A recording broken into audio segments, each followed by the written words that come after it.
Hello and welcome to this video. This is Corey from the BachScholar YouTube channel. If you're here from other areas of YouTube and don't know who I am and are not involved with music, welcome to my channel and welcome to this video. As you can see here, I'm in my piano studio. I am a classical pianist and have been my whole life, and I've been a professor of piano on YouTube since 2008. And I would be happy to teach either you or your children or grandchildren or great-grandchildren piano. If you just go below this video and visit one of those two website links where you can enroll in piano lessons. I would love to be your personal professor, either on my subscription website or with live piano lessons. So that's my little advertisement for now. Now, let's get to the topic at hand, which is my 90-day carnivore journey. Let me tell you about this little excursion that I've been on for the past 90 days. Many of you who know my videos and have been following my videos since 2008 may have noticed a little progression in my health, or maybe a little retrogression in my health over a period of time. My health just went way down, became very overweight, and then now I'm back up, going again. So a few months ago, I realized that, oh boy, I'm gonna turn 60. So in March of this year, March 2023, I turned 60. It's now May. So I'm only 2 months over the age of 60. And I thought, I've got to do something now. I don't want to be just some, I don't want to be, be on medication my whole life and all these things that I see and hear about. So I thought, I've got to do something drastic. I'm going to be 60. I want to do something drastic. Well, my weight had gone up to 245 in 2017, believe it or not, 245. I'm 5'7". At my heaviest, I was 245. I had these jeans. These pair of jeans were the only pants that fit me in 2017. Look at that. See how huge those are? Those are the only pants that fit me. Then, a few years later, after some low-carb dieting, I never did keto or carnivore. It was just sort of low-carb, with cheating all the time. Well, I managed to get my weight down about 40 pounds. So I was around 210, maybe 200 if I was doing good. And then I would fit into these. So these were like my skinny jeans at the time, skinny jeans. So like 3 years ago, those were my skinny jeans. Then I thought, well, I'm 5'7", 200 is just way too much for me, and that's not all muscle. So I thought, I've got to do something drastic. I'm going to be 60. I've got to do something now. Well, I've heard so much about the carnivore diet. I had been watching many very influential YouTube creators on the carnivore diet and ketogenic diet. And I thought, wow, these, I saw all these testimonials of all these people that all their health problems just went away when they went either keto or carnivore. And I thought, God, I've got to at least try this. But I had never tried it up to that point because mainly I thought it was a fad. And when I first heard about the carnivore diet, probably 5 years ago or so, I thought, this is crazy, this is stupid, they're all gonna die of heart attacks. How can you just eat meat all the time? I was very, very skeptical of it. I didn't think it was a real thing. I thought it was a fad diet. But I thought, well, I don't have anything to lose, So let me just try this. Let me give this thing a try. So I gave it a try for 90 days.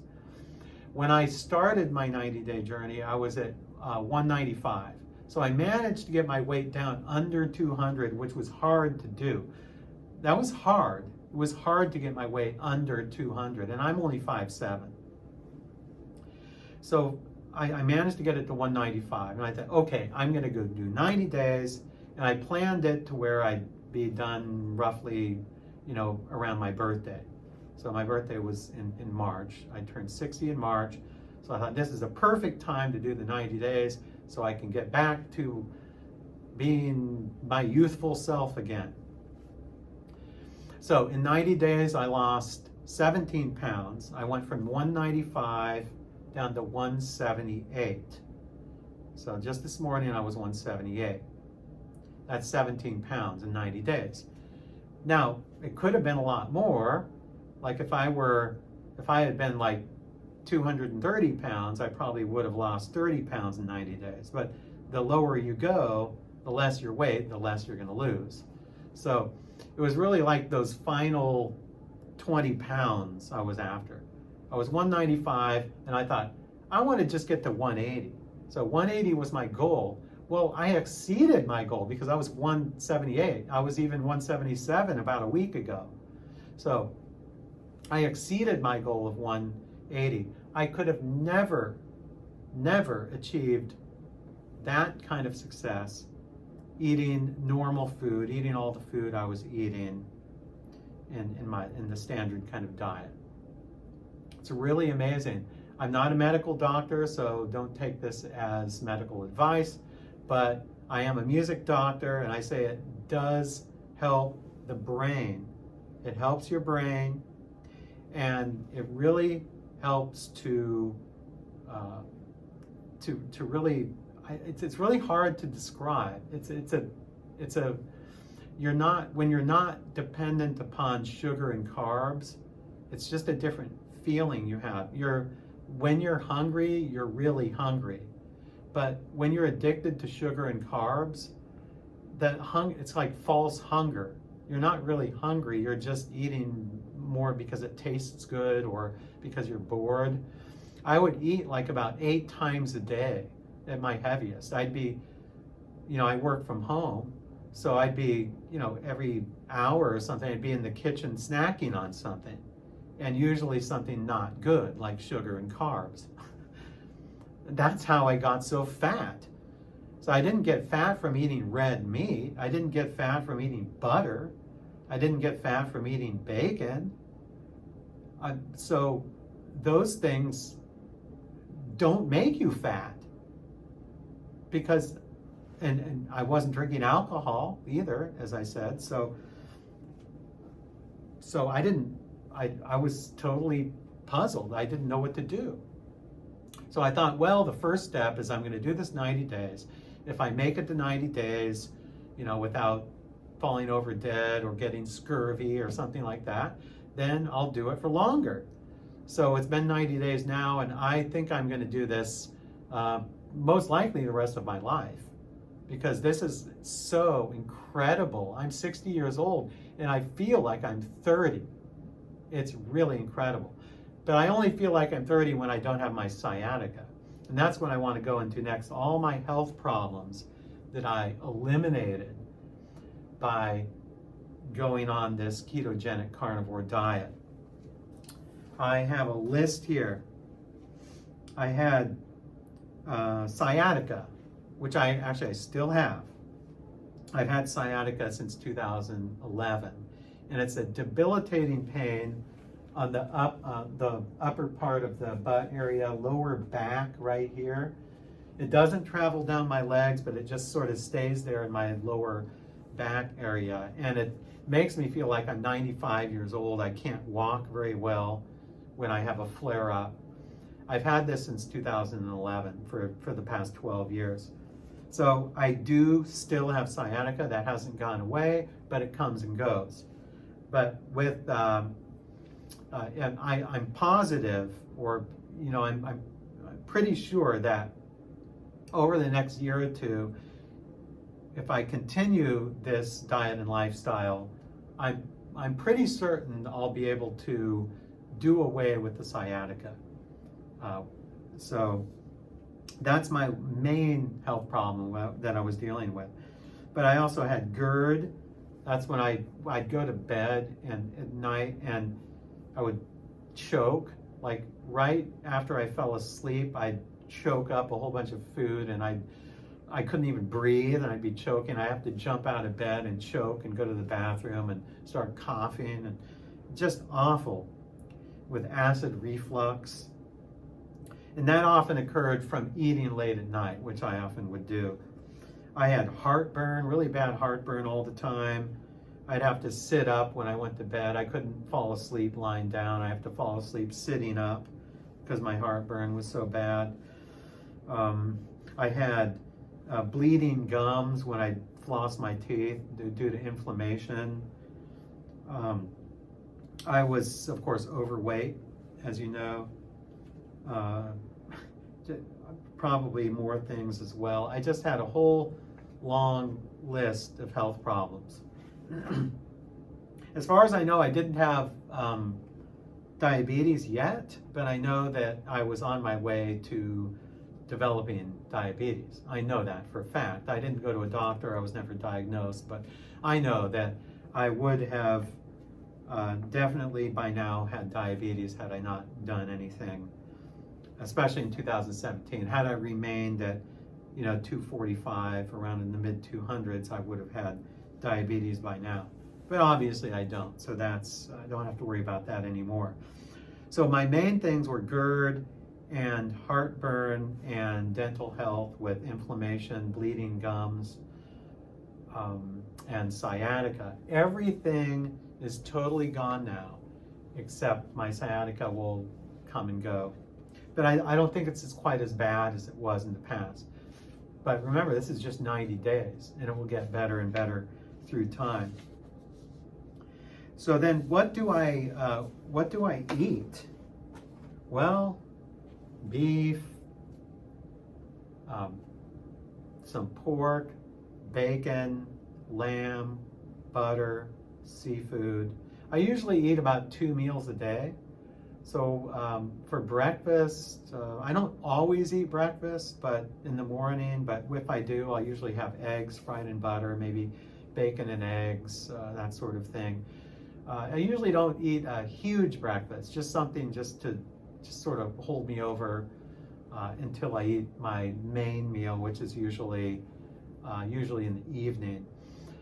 One thing I noticed about when you eliminate sugars and carbs and you become less dependent on glucose and more dependent on fat for energy is that your cravings really go away. Your cravings for sugar and carbs go away. So your hunger is real.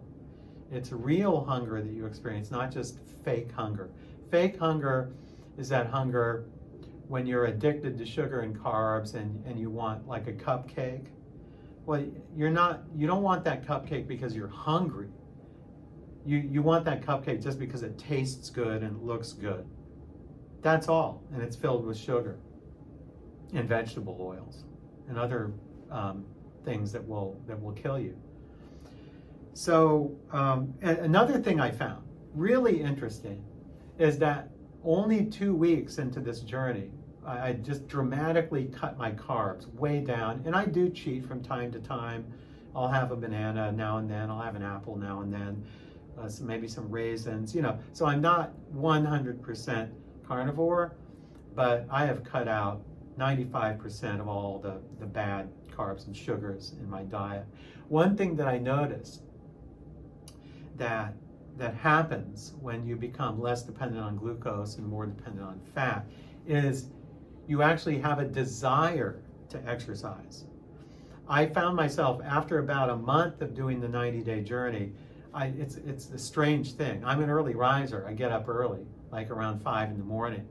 I found myself like, I want to do something. I want to like do something physical. So I was out washing cars. We have 2 cars. I was out washing our 2 cars at 7:30 in the morning with shorts and a t-shirt on. I live in Florida, so it wasn't that cold.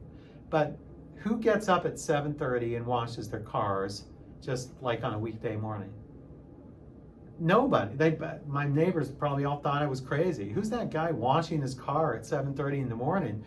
And then I'd come in and I want to do something else. And so 2 weeks into my journey, no, 2 months, about 2 months into my 90-day journey, I had this burning desire to go to the gym again. So I had stopped going to the gym because I got lazy and I didn't want to go anymore. And then all of a sudden, I was washing the car at 7:30 in the morning, and then I found myself, I want to go to the gym. So I joined the gym I used to be a member of, and started going again, started going like every day, or now I usually go about every other day or so. But it really gives you a desire to exercise and to do things like that. Otherwise, if you're addicted to sugar and carbs, you're just it just makes you want to just sit around and not do anything. So it gave me extra energy. And the mental, really one of the biggest things about the carnivore ketogenic lifestyle is the clearness of mind. The clearness of mind.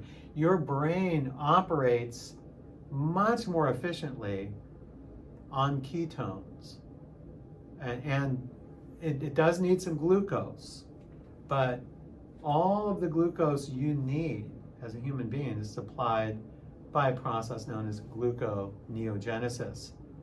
So you don't really need to ingest exogenous carbohydrates or sugars for glucose. Your body already makes glucose.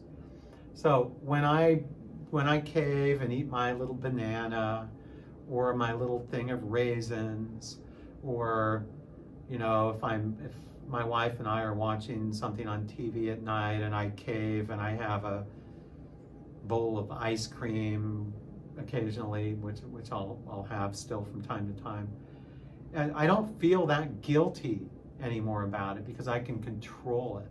I've totally done away with my desire for sugar and carbs, but I do from time to time have some sugar and carbs. But I understand that it's not essential. Carbohydrates are not essential, and neither is fiber. So those things are just not essential for the human diet. So if they're not essential, why even ingest them in the first place? So I think that, I wouldn't do away with all fruit. I do eat some fruit still. I enjoy that. I do eat some yogurt, some cottage cheese, that sort of thing. But 95% of my diet is animal-based, mostly just meat and that sort of thing. So the desire to exercise really just skyrocketed on this plan. I lost 17 pounds. It feels like 30 pounds that I lost. And I'm 60 and I feel like I'm 30.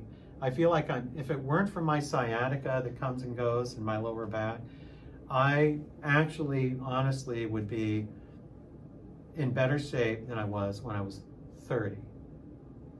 And I have a long history of sports too. I was, back in my 20s, I ran full marathons.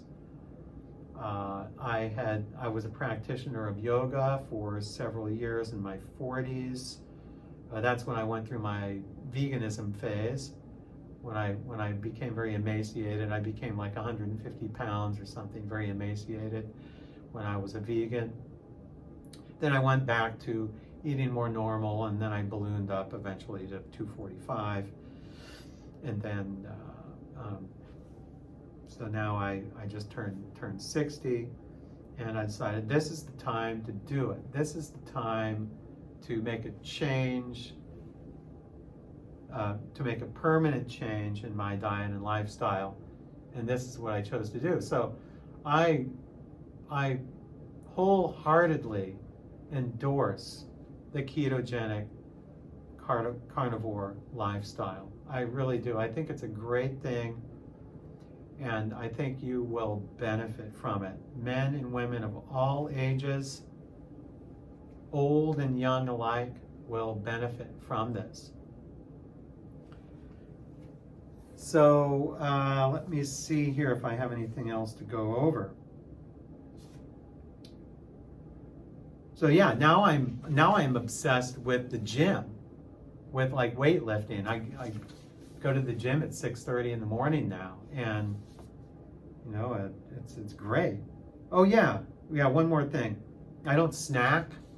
No snacks anymore. So I used to snack like 8 times a day.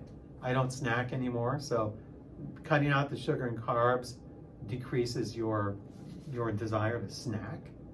So I'm not snacking. I can go easily 9-10 hours without eating. I'll eat like a relatively big breakfast, and then I'll go, like, say I'll eat at say 8 a.m. breakfast if I'm hungry. When I get back from the gym, I'll maybe eat a big breakfast of maybe bacon and eggs and maybe a steak or something like that. I'll be full until like 5 p.m. or 6 p.m. And since I work most of the day, I often don't have time to eat. So I'll fill up for breakfast, go a good 9 or 10 hours eating nothing, just water and maybe some coffee. And then I'll have maybe dinner at maybe 6 or 7 or whenever I can eat. So one of the great things about cutting out the sugar and carbs is it makes you much less dependent on eating all the time. You're not always stuffing your face full of things. You can easily go without eating. You see everyone else stuffing their face all the time, and you don't have to, because it's given you that control. So once again, I wholeheartedly endorse this diet and lifestyle, and I hope you will give it a try. I'm sure it will work for you. And thank you for viewing this video. And I hope to see you somewhere. I hope to see you on one of my 2 websites where you can learn piano with either me or my wife, Marilyn, who both teach piano full-time. So thank you for joining me, and until we meet again, I may actually keep you posted, because maybe I'll do my 1-year carnivore video in about 9 months from now. So thank you for viewing once again, and until we meet again.